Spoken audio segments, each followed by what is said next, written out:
بسم الله الرحمن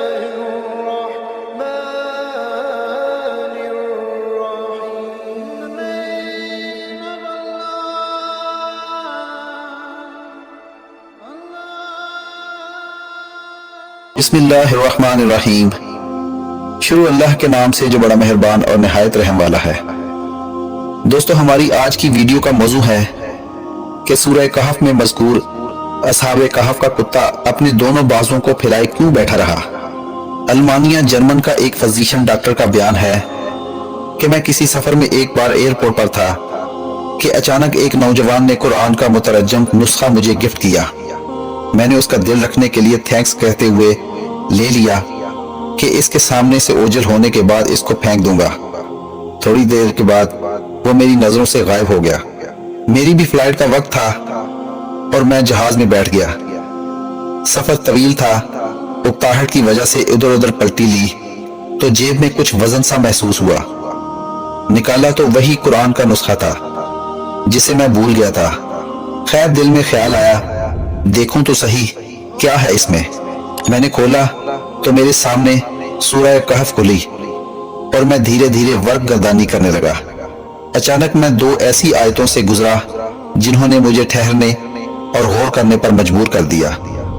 وہ دونوں آیتیں یہ تھیں. ترجمہ: آپ دیکھیں گے کہ آفتاب بوقت طلوع ان کے غار سے دائیں جانب کو جھک جاتا ہے اور بوقت غروب ان کے بائیں جانب کترا جاتا ہے اور وہ اس غار کی کشادہ جگہ میں ہے. دوسری آیت یہ ہے. ترجمہ: اور آپ خیال کرتے کہ وہ بیدار ہیں حالانکہ وہ سوئے ہوئے تھے. خود ہم ہی انہیں دائیں بائیں کروٹیں دلایا کرتے تھے. ان کا کتا بھی چوکھڑ پر اپنے ہاتھ پھیلائے ہوئے تھا. سورہ کہف آیت نمبر 18. ڈاکٹر کہتا ہے کہ ان کا سونا اور کروٹیں لینا سمجھ میں آتا ہے کہ یہ اس لیے ضروری ہے تاکہ ان کے جسم اگر ایک ہی کروٹ رہیں گے تو خراب ہونے اور جسم کو مٹی کے کھا جانے کا خطرہ ہے. ڈاکٹر کو اس سے بھی کوئی حیرت نہیں ہوئی جس میں کہا ہے کہ ترجمہ: آپ دیکھیں گے کہ آفتاب بوقت طلوع ان کے غار سے دائیں جانب کو جھک جاتا ہے اور بوقت غروب ان کے بائیں جانب کترا جاتا ہے اور وہ اس غار کی کشادہ جگہ میں ہے. کیونکہ سورج غار میں روزانہ داخل ہوتا ہے مگر ڈائریکٹ ان کے جسم پر روشنی نہیں پڑتی.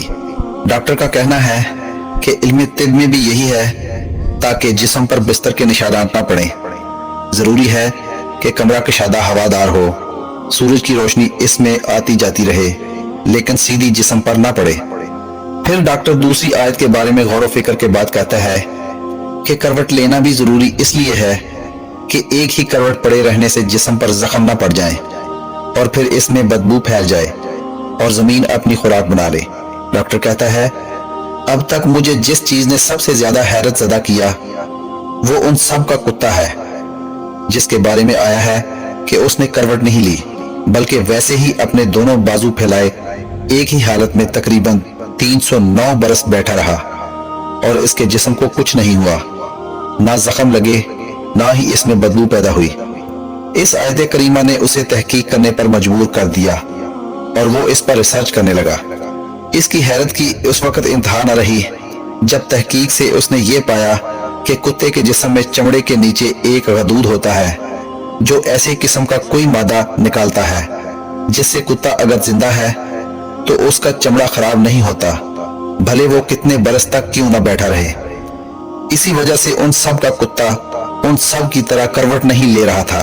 اس معجزاتی آیت کریمہ نے اس المانی ڈاکٹر کو اسلام لانے پر مجبور کر دیا اور وہ مسلمان ہو گیا. الحمدللہ.